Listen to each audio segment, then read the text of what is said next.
The Dangerous Confidence Code: How to Act Without Fear and Eliminate Self-Doubt. Published by Limitless Audiobook. Introduction: Confidence is not something you wait for. It is something you decide. Yet for years you've been taught the opposite. You were told to prepare more, think more, and wait until you feel ready. But the truth is that moment never comes. The longer you wait, the louder your doubts become and the smaller your actions get. Fear doesn't disappear with time. It grows in silence. Self-doubt doesn't fade on its own. It feeds on hesitation, and without realizing it, you begin to build a life around avoidance instead of action. Opportunities are missed, words are left unspoken, and decisions are delayed. All because you're waiting for a feeling that was never meant to come first. Real confidence works differently. It doesn't show up before action. It is created because of it. It is built in the moments when you move forward despite uncertainty. When you speak even with a shaking voice. When you decide without having all the answers. This is what I call dangerous confidence. The ability to act without needing certainty, approval, or perfect conditions. In this audiobook, we will break down the patterns that keep you stuck and replace them with principles that force you into action. You will learn how to stop overthinking, make faster decisions, use fear as fuel, and build a level of self-trust that cannot be shaken. Step by step, you will begin to see that confidence is not a personality trait. It is a skill you train. This is not about becoming fearless. It is about becoming unstoppable, even when fear is present. It is about eliminating hesitation and building a mindset that moves forward no matter what.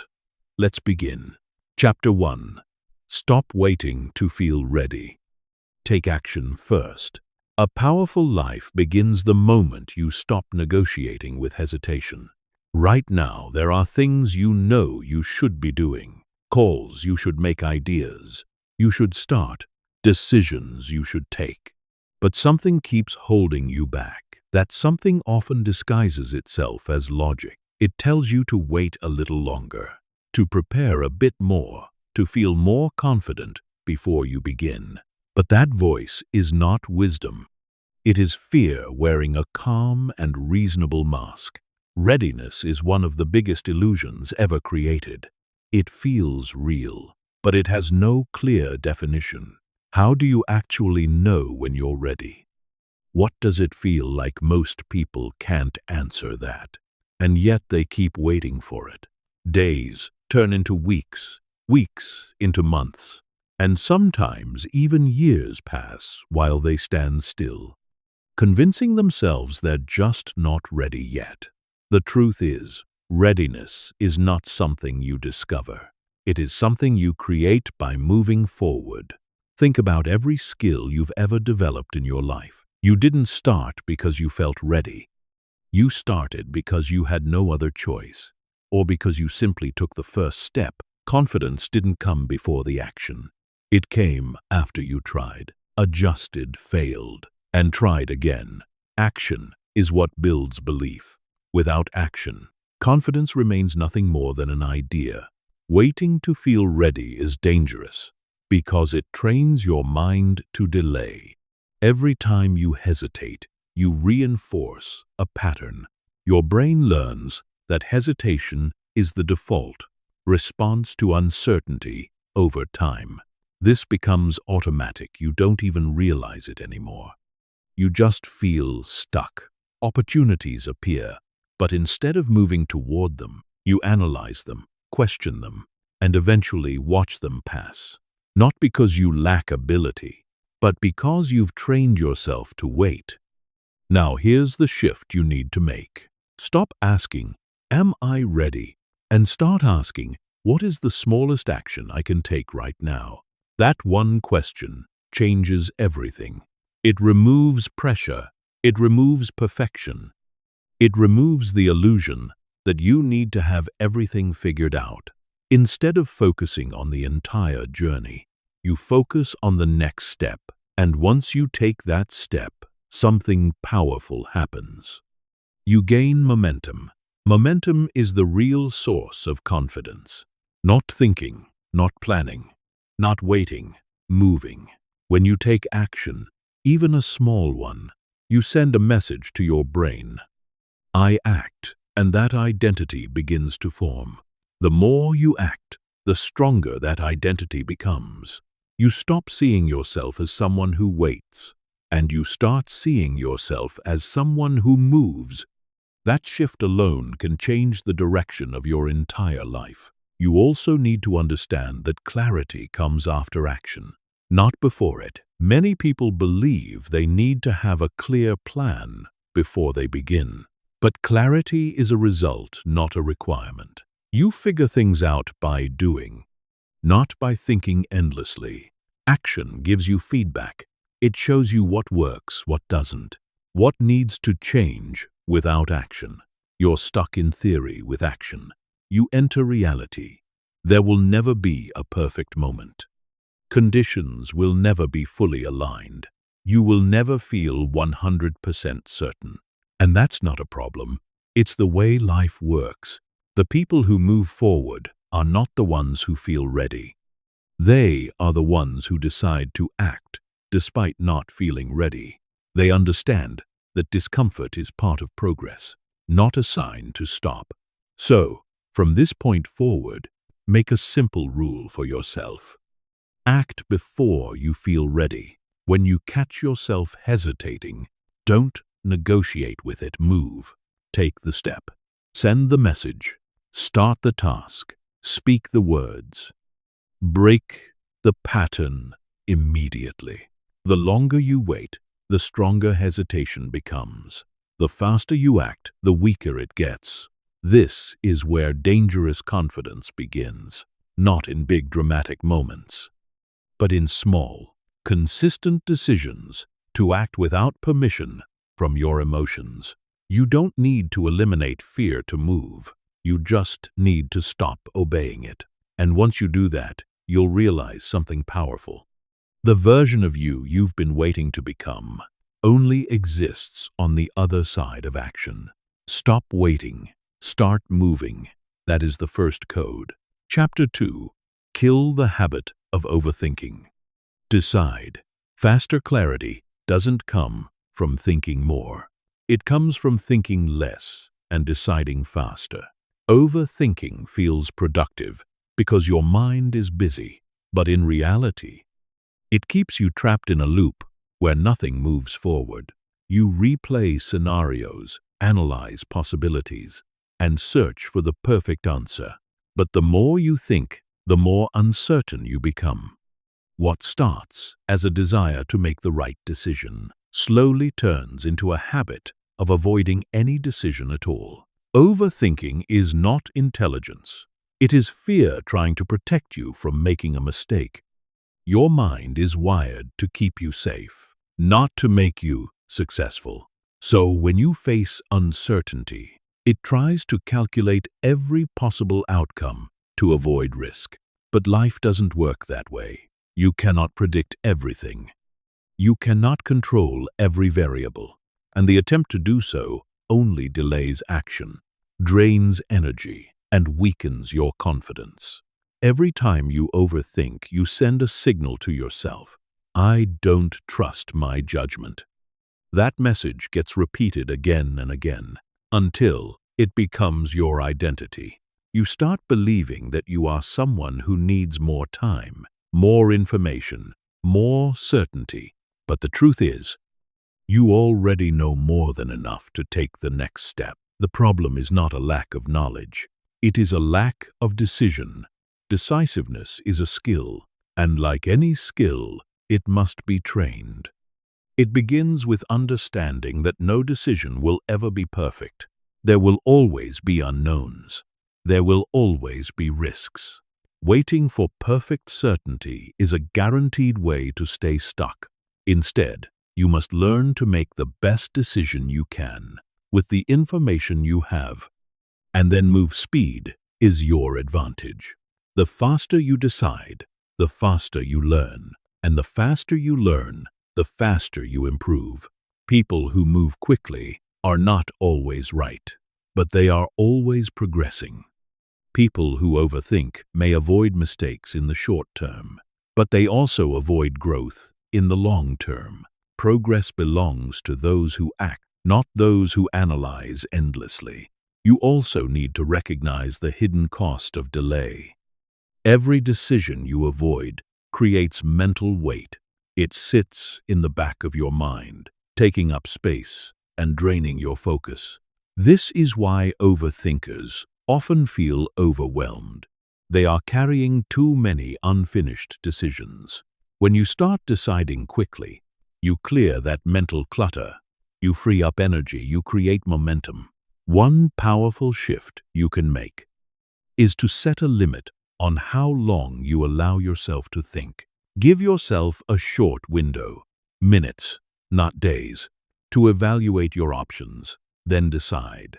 This forces your brain to focus on what matters, instead of wandering through endless possibilities. It also trains you to trust your instincts instead of doubting them. Another key is to simplify your decisions. Not everything deserves deep analysis. In fact, most daily decisions are low risk and reversible. You can adjust, correct, and improve as you go. But when you treat every decision as if it will define your entire life, you create unnecessary pressure. That pressure leads to hesitation, and hesitation leads to inaction. Confidence grows when you see yourself making decisions and handling the results, even if a decision turns out to be wrong.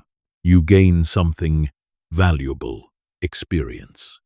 You learn what doesn't work. You refine your judgment. And, most importantly, you prove to yourself that you can handle uncertainty. That is real confidence. You must also learn to separate thinking from acting. Thinking has its place, but it should lead to action, not replace it. A simple rule you can follow is this: once you've thought about something enough to understand the basics, it's time to act. Do not let thinking become your escape. Use it as a tool, not a hiding place. There will be moments when your mind tries to pull you back into the loop. It will say, "What if this goes wrong?" Or, "What if there's a better option?" In those moments, remind yourself that doing something is always better than doing nothing. Action gives you direction. Inaction keeps you stuck. Deciding faster does not mean being careless. It means being willing to move forward without needing perfect certainty. It means trusting that you can figure things out along the way. It means accepting that mistakes are part of progress, not something to be avoided at all costs.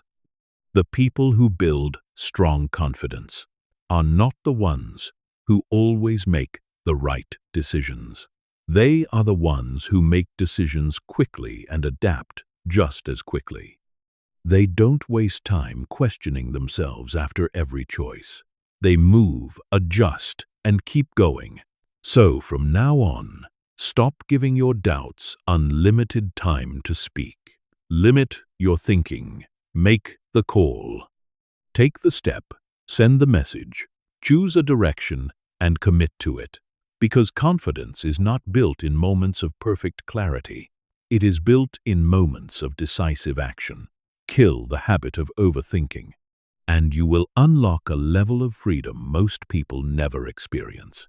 Chapter 3. Make fear your signal, not your stop sign. Fear is not the enemy you've been taught to avoid. It is the signal you've been trained to misunderstand. Every time you feel that tightness in your chest, that hesitation before speaking, that urge to step back instead of forward, your instinct tells you to stop.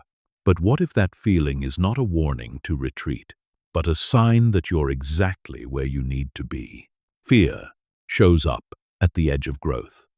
It appears when you're about to do something unfamiliar, something uncertain, something that could change your life. It does not show up when you are safe, comfortable, and repeating the same patterns. That means if you never feel fear, you are probably not moving forward. You are staying within the limits of what you already know, and those limits will eventually define your entire life. The problem is not fear itself. It is your relationship with it. Most people treat fear like a stop sign. The moment they feel it, they slow down, hesitate, and often turn back. Over time, this reaction becomes automatic. Fear appears, and without thinking, they obey it. They don't question it. They don't challenge it. They simply follow it. And in doing so, they unknowingly shrink their own potential. But fear is not always telling the truth. It exaggerates risk. It magnifies consequences.